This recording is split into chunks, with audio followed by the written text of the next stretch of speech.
Stop scrolling if you want to know the basic sound effects that I use to make my videos. There are 5 types of sound effects: whooshes, risers, downers, hits and ambient sounds.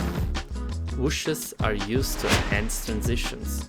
Risers create a tension before something important. Downers are the opposite of risers. They are used to lower the tension. Hits come in combination with risers to peak the tension. And last are ambient sounds. They enhance the atmosphere of a video.